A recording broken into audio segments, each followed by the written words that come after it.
Yo, guys, it's Kyle coming at you from Bane's Film Reviews. Today, I'm sitting down with Mike Doxford. He is the writer, director, and producer of a really wonderful short film called Non-Negotiable, which kind of analyzes a family dynamic in a way that I don't think we always see.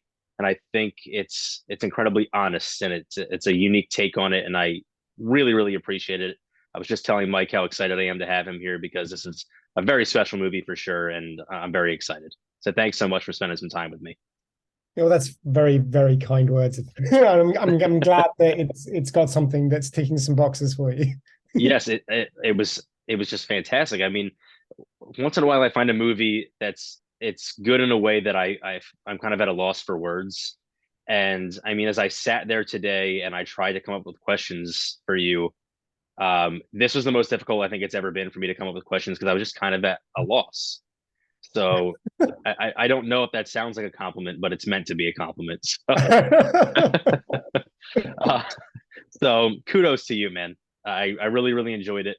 But before we get into the actual film, I want to know how you got into filmmaking in the first place.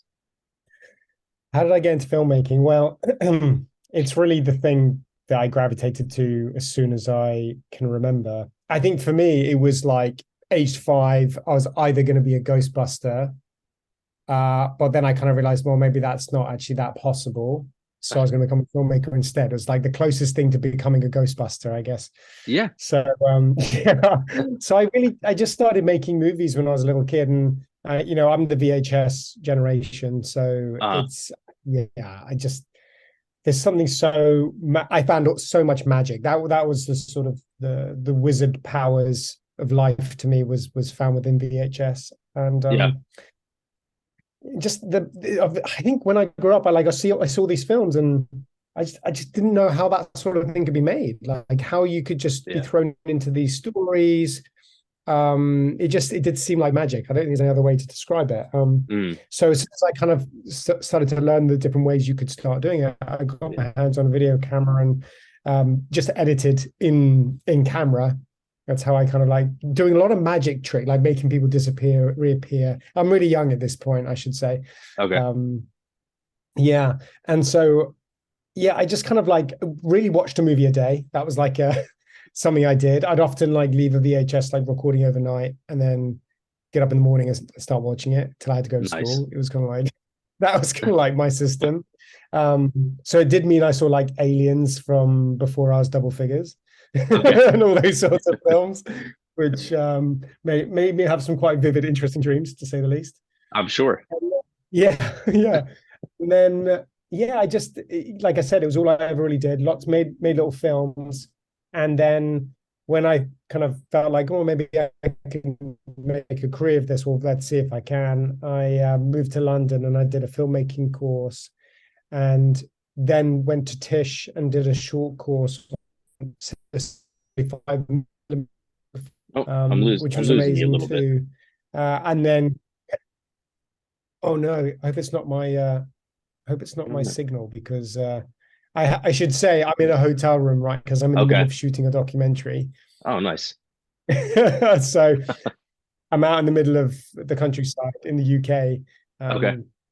Hopefully you're getting a little bit of Yeah, voice there. yeah, I'm getting you now. Yeah. But yeah, to wrap that up, basically, I then did a little bit of time in New York, learning sort of 35 mil cinematography, and then I Hmm. came back to the UK and I started as a cinematographer, really always with the goal of being a director. Nice. And I shot a couple of features. I did a little bit of TV, and then managed from there to meet people, transition into being able to direct my own stuff. And I directed a short film called Apulu, which is a purely visual film. There's no any dialogue in it. Okay. And because that was a huge influence for me too, as well, growing up, was visual storytelling. Like, how can you use the camera to help tell the story too? Although non-negotiable, which we'll talk about, is slightly different because that's very dialogue based. So Yes. it was more visual, and it went on and did some great festivals. And off the back of that, I managed to get the chance to write and direct my first feature. So Very nice. that, yeah, so that was kind of my linear. And then now I do lots of all sorts, really, Okay. drama, documentary, advertising. So yeah, kind of like jump around. Awesome. And then, so where did the idea for non-negotiable come from?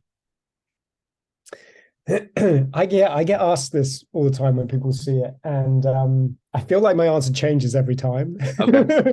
But I think it stems from my interest in the power dynamic between parents and children Yeah. and how that constantly shifts. And I just always, as well, should say, found it really funny the idea that you could have a situation where a child would present their parents with a list of terms, but do it Mm. in a way where it's very serious, almost sort of lawyer-esque. Yeah. Um, but like, what scenario could you conjure that would like hold weight to that, rather than it just Mm. being a thing that would end after 30 seconds because the parents push it away or whatever. Yeah. Which, by the way, is I think a challenge of the film that I had when I was writing it too. Was even with it being about a new sibling, the film still has to have stakes to it, and that Sure. hugely comes from the way that the actors play it. Like Isabella, and we'll talk about Isabella, I'm sure, but you know, she's incredible. But like the parents as well, they Samuel and Jill are just outstanding because Mm. they keep the stakes up here. Yeah. They, you know what I'm saying? Like if they just kind of threw it out, or it made it all lose its weight, the film probably would just peter out quite quickly. Yeah. Yeah. So I feel like the film is very much driven by comedy. I feel like it's, even though there are high stakes, there's a very comedic element to it. It's almost lighthearted throughout the majority of it, but viewers understand that there's that dramatic element, that there is something at stake, that this very much could destroy a family. Um, but while comedy remains the vehicle, drama does such a good job of keeping it even keeled and and balance. So how do you find that balance while still letting comedy be the primary vehicle and not letting drama take over? I think it comes from what's really going on underneath. I think, like, Mm, if I set out just to make something that I thought would make people laugh, without it actually like having a core to it, mm, then I don't think it's got much substance going on. Because, you know, equally, like, what is this film about? It is about the fear of a child losing the love of their parents, mm, and it's also the fear of parents having another baby. Are they still going to keep being good parents? Do they trust themselves to yeah. do it again, and keep looking after Isabella, or sorry, Deb, the young girl in the film? Mm, So really, that's the bubbling underneath, you know, the pot that's bubbling. yes. So I really had that at the base, so that I could then put the sort of the comedy on top, and in truth as well, it's situational comedy here, because it is Mm, set in a slightly uh, elevated world where this conversation lets itself take itself quite seriously yeah. in a funny way. So Yeah. I'm aware of that too, and yeah, it's a lot of, it was a lot of fun to make, and I did Yeah. think it would be a challenge to make this film. So I'm glad that what it does do is get a lot of people talking about their own family dynamics, Mm, and that they do relate to either the parents or the child. I remember when my parents told me that, you know, I had a brother or sister on the way and I ran away from home, or I went to my bedroom and packed a bag and I told them I was leaving. Honestly, I get told that all the time. And I think that's what's really nice about this film for me personally, is I didn't really expect it to generate such conversations in people. yeah. So, I mean, I'm not a parent, but I'm a teacher, and I swear if any of my students ever find this video, I'm probably screwed. Um, because it's a perfect reflection of that power struggle. I mean, I don't think you always, from the outside looking in, I think you just look at the parent being the person in a place of power, and the child is the subordinate. And again, from outside looking in, it just appears that way. But being on the inside and understanding how it actually works, you know that there is a struggle for power constantly. So you address that in a very unique way, and with the juxtaposition of comedy and drama, I think it comes through very well, and it allows, like you said, it allows people to have this conversation that maybe you didn't anticipate, but I think is kind of essential to both understanding the film and understanding a family dynamic. So Yeah, I think you're spot on. I think you're spot on. And I think you look at the young girl, it had to be a special balance between being precocious, forthright with their Hmm. views, but there had to be that sort of youthness to the role. I think Hmm. sometimes in cinema, when we see these precocious roles, who know more than the adults, they Hmm. are often like mini adults. But I think Yeah. you've got to balance it. You've got to balance it with like, oh no, this is actually a 9-year-old. Let's not forget that. Oh look, there's a Yeah. puppy. It needs to have that kind of Yes. that way about it. So that was very important to me. And I think the other thing you might find interesting, I think there was like another texture that has always really interested me as well about young people, and myself included in this. When you're young and you have this moment where you might see your parents in a different way. Like you Yeah. might get to a certain age and you're like, oh, okay, like they make mistakes too. Or, Right. oh, I can challenge them on this point. Oh, I'm not sure I completely agree. That kind of slight turning point, although that's not reflected in the movie, there's not a literal turning point. Hmm. But I feel like the character of Deb is almost on that moment and we see it. Yes. Yes. Yeah, I think she's kind of aware that which you don't get very often. I think she's kind of aware that she is in a power struggle and that she has the potential to take control there. Yeah. Which is a Yeah. very interesting part of her character. And so the three characters are very unique from one another. They each have their own personality, and the three work together to juxtapose the others and also balance them out.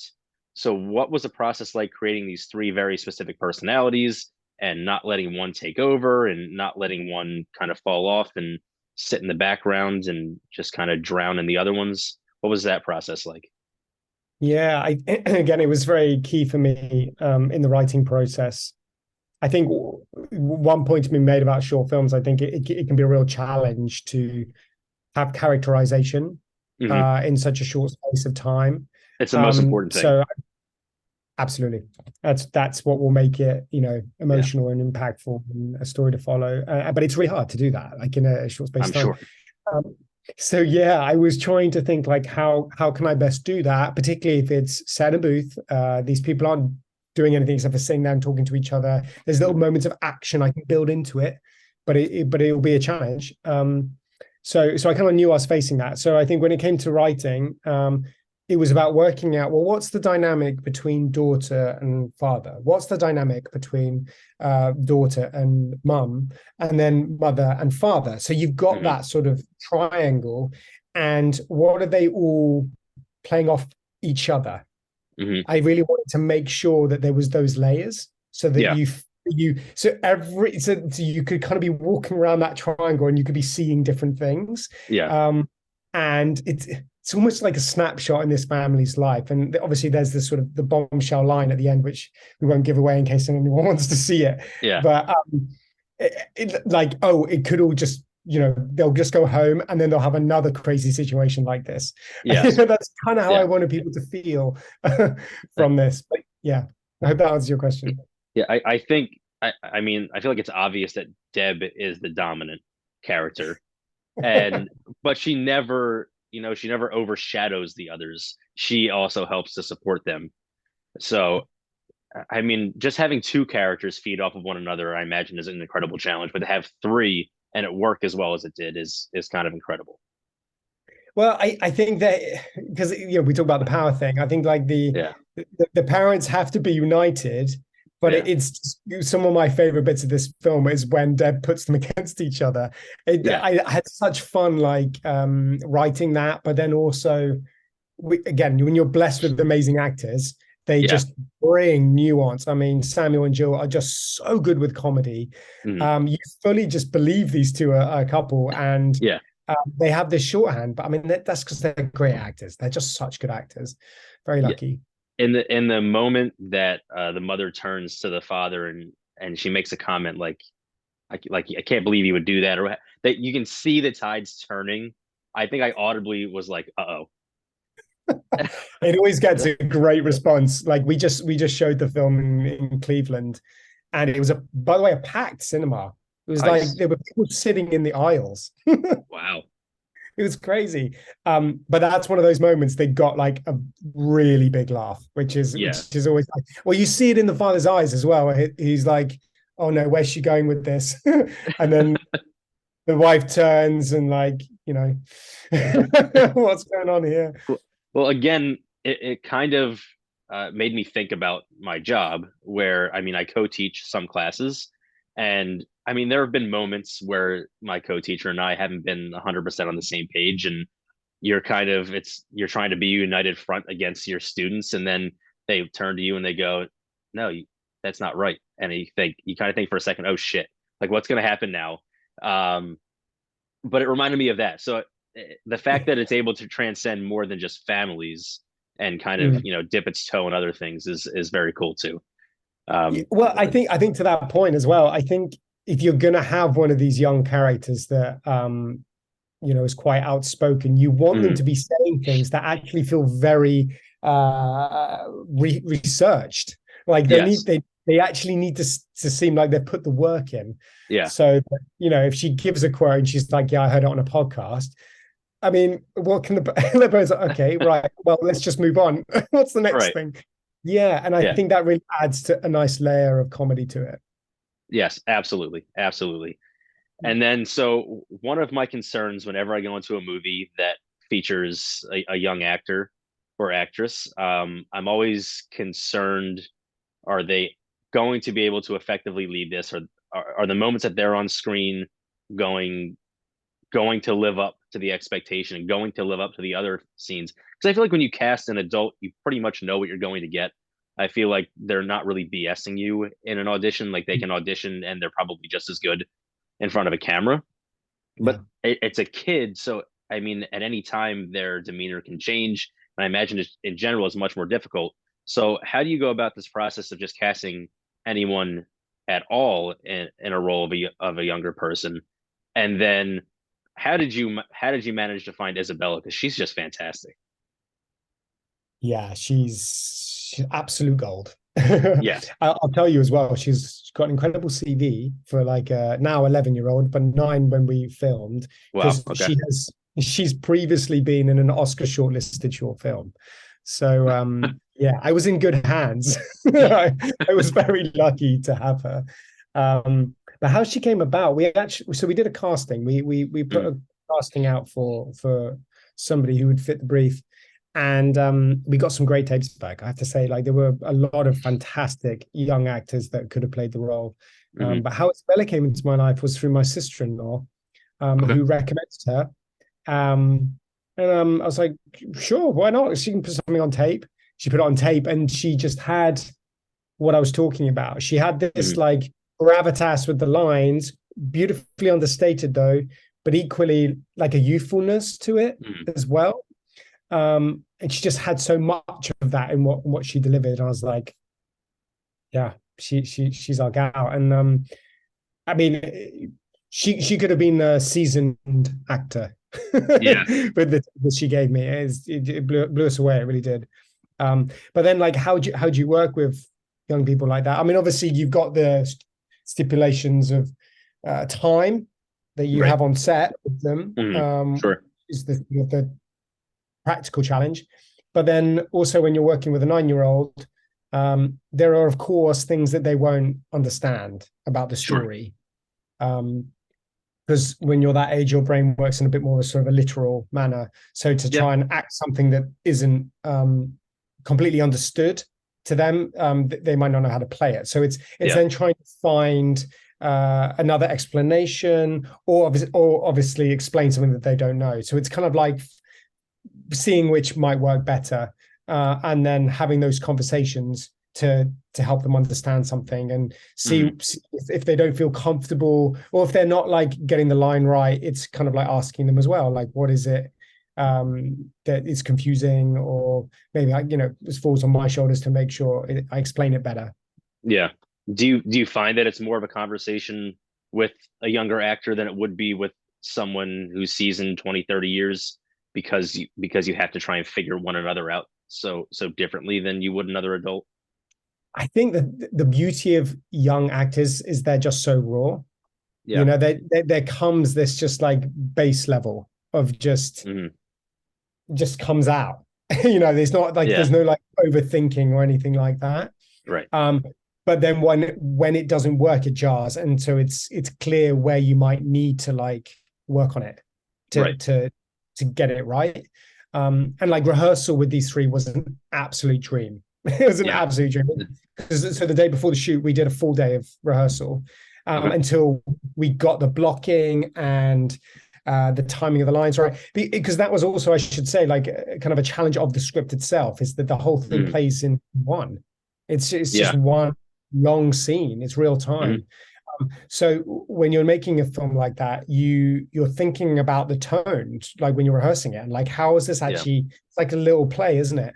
Like how do you make sure that it has the pauses and the beats in the right places, and then articulating that to your actors, so they kind of get that flow right, and you have the right looks between characters, because that's key. Comedy is based on like reaction Yeah. too. It's not just the lines, it's the reaction. So Sure. yeah, so making sure that all kind of like fitted together when we rehearsed it, so that because we shot it in a day, get it Wow. on. Yeah, yeah, wow, indeed. I don't know how we did it. So when we got it in front of the camera, we shot two cameras. It was like ready to go. Nice. I would have never guessed that it was done in one day.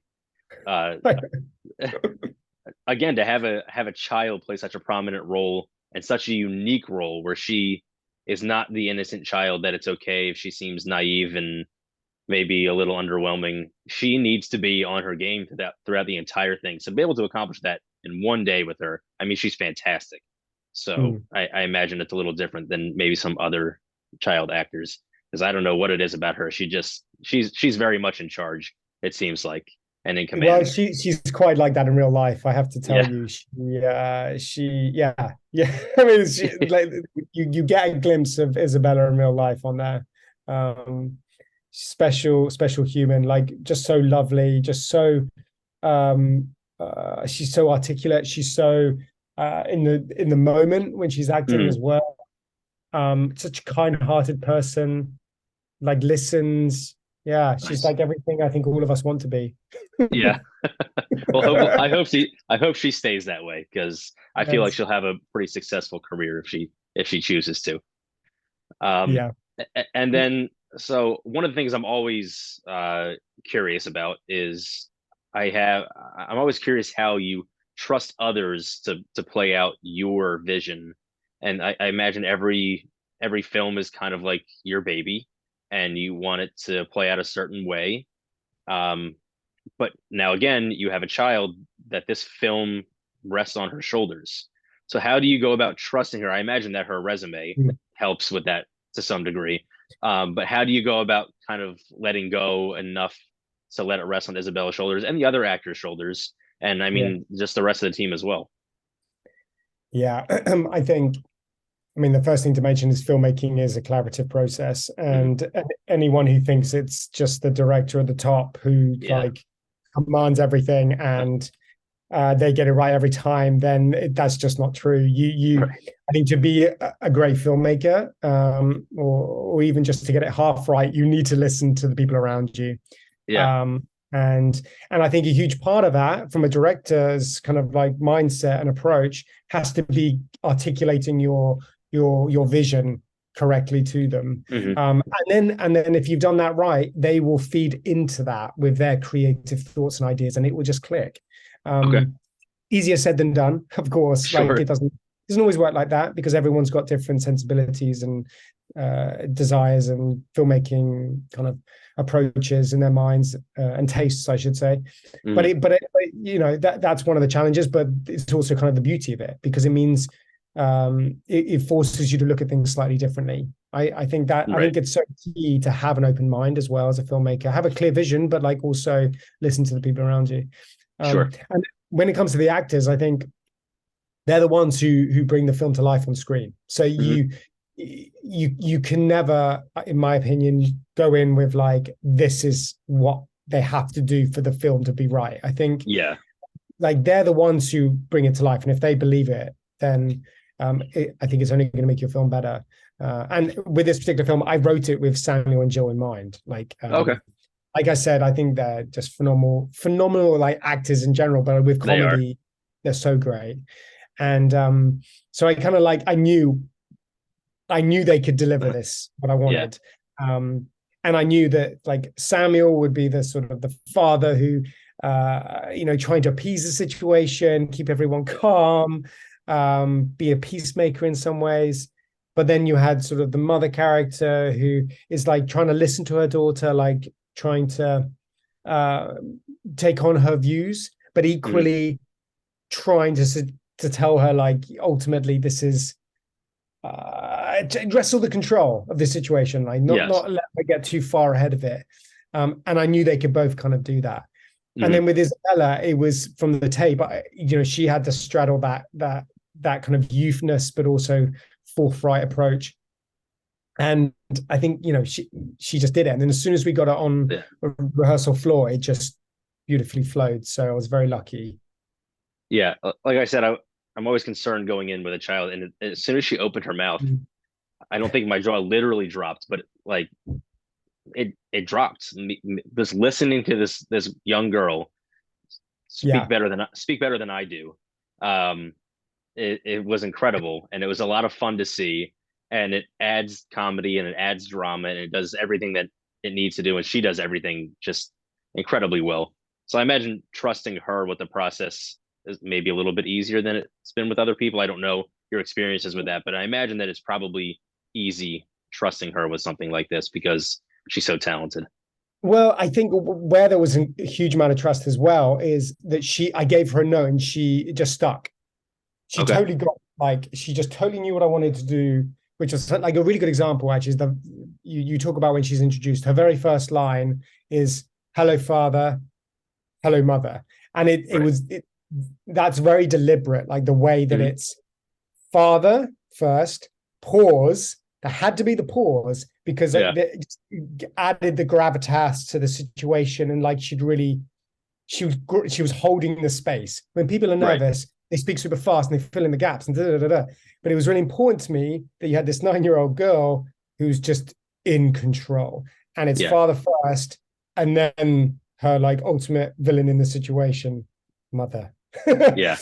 so so that's a good example, I think, of like it's she had the ability and the Right. great acting ability to be able to like take the note of like it needs that beat there. She Right. may not have fully understood why I wanted that there, Right. but she understood it and just did it. Yeah. To be able, that's I think maybe even a little bit more impressive. The fact that she doesn't know why, but she knows how. So that's pretty incredible that she's able to take these notes, not fully grasping the why, Yeah. but being able to execute anyway.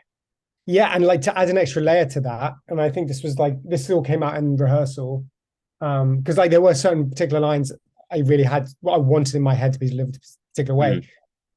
Mm-hmm. I didn't want her to say mother until she looked at her. So it had to be like, hello, father, look at mother, mother. It had to be like that to like Yeah. for me to be the funny line I wanted it to be, but also to hold the space. So not only did she have to have the beat, she had to do the look and then do the line. Mm-hmm. So within just that small little thing, there were lots of things for her to consider. Yeah. Flawless. Mm. Absolutely. And so, like I said earlier, this is a very special film. It's very, very well done, and I hope that others will have a chance to watch in the future. So, can you let us know where people might be able to watch Non-Negotiable? Yes, of course. It's not out in the public domain yet, Okay. um, but it's done a really good festival run. It's still going. I think our next festival, we have Poppy Jasper in California. We also have Aspen Short Fest, which is Okay. an Oscar qualifier. We have Beesden in the UK, which is in Nottingham. And there's a few more, but I can't remember them off the top of my head. We have Okay. also it is actually available on French TV Okay. already. It's been distributed to a few territories, so it's on French TV, Swedish TV, and Okay. Brazilian TV. So it's it's already started doing those sorts of things, but it's not currently available on the internet. But Okay. I mean, I will be posting it on my social media as soon as it is available that way. Or if anybody Very good. wants to see it, they can actually email me and I'll send them a link. Okay. Very cool. I will. They can I find will. they can find my details and message me. Very good. I will make sure to include your details. So if anybody wants to watch, and anybody that comes over to my house that wants to watch, I save the link so I can show Great. them as well. Yeah. Yes, good Um. stuff. Of course. Yeah. And then so you said you're working on a documentary right now. Can you tell us anything about that? Yes, of course. So this is a documentary about aphasia, directly linked to stroke. So how when you have a stroke, it might lead to loss of speech. Okay. Aphasia is in the news right now because that's what Bruce Willis is dealing with because of Mhm. his dementia. But you can get it through various different forms, and having a stroke is one of those. So Okay. we are doing a documentary about 4 different people who have aphasia, different levels of it, and how it is a condition that doesn't define them. Like Sure. you never want you never want to be defined by something like that. So it's about how they are pushing boundaries to spread more education or incorporate it into their art, and overall like an uplifting message to the whole piece. Very nice. Well, I look forward to that one when that one's available. Please send it my way. I'd love to Of watch it and course. review it. Awesome. Yeah, that would be great. Yeah. Anything you want me to review, I'm game. So, I all appreciate right. it. Okay, good. Of I will course. do that. And then just one final question for you. What are some of your favorite films? Oh, wow. That's the golden question, isn't it? Yeah, that's my favorite. I mean, I guess it always I did actually my question to you, does yours change? Mine has been the same since I was about 9 years old. But Oh, I, okay. That's not but what I I, wanted to hear, but all right. everything else changes. But I know that I choose that one movie for a very specific reason because it's very near and dear to me, and it reminds me of my dad. And Oh, you'd never. It's Empire Strikes Back. So oh yeah, okay. he took me to see that when I was young, and just good memories of that. So So yours um, is like wrapped up in sort of memories, nostalgia, yes, and an event. Okay. and I mean I do love it. I think it's fantastic, but I know that that's why it's remained my favorite movie for as long as it has. Okay, well, I'll give you a film. Okay, so there was a movie from the 90s called Cuffs. Don't know if you've Okay, heard of Cuffs. I Okay, think I've heard of it. I definitely have not seen it. okay. I don't know if it's my favorite film, but it's like Okay, one that was left a great impression on me when I was a kid. okay, Um, it was on VHS. My sister owned it. It's Christian Slater and Mila Jovovich, like okay, early roles. And it's just a crazy like cop comedy drama, and there's a lot of fourth wall breaking by okay, Christian Slater in it, Fleabag-esque, if you will. okay. So my sister had it on VHS, and I just religiously watched this thing to the point where I watched it so many times, our VHS chewed it to pieces. Oh my goodness. I saw that film so many times. So I guess the reason why I mentioned that one is because of nostalgia. For me, that film is wrapped up in nostalgia of early filmmaking for me, and I didn't. And to be honest, I've never replaced my sister's copy, so maybe I feel bad about that. Yeah, that could be a part of it. But I don't think people understand what a role movies play in a lot of our lives. They hold a very special place for us, and like I mean, for the same reason that I like Empire Strikes Back as much as I do. Again, great movie, but it's very it's emotional too. So Yeah, completely. I mean, like yeah, even Parasite that came out recently, that I mean, to me, that's yeah, close to a perfect film. I fantastic. don't, yeah, I don't know how you can get much better than that. Yeah, I don't know if it's my favorite film, but in terms of like how it's just assembled, story, everything, you're just like, yes, yeah. So I mean, yeah, I will have a better answer next time we do this, and I'll come up with perfect. this is a favorite film. Yeah, you have to do some research and take some notes and be prepared for the next one. But I love that question because no one's ever prepared for it at the end. But Mike, thank you so much for sitting down with me again. What a fantastic film. I'm glad that I'll be able to show people this interview and shed some light on the movie, and hopefully more and more people watch it and get to enjoy it like I did. Well, thank you so much. And thanks for taking the time to watch it and chat with me. I really do appreciate it. You are more than welcome. We will be in touch, and you have a fantastic day. Good stuff. Thanks so much. Thank you so much. Bye. Bye bye.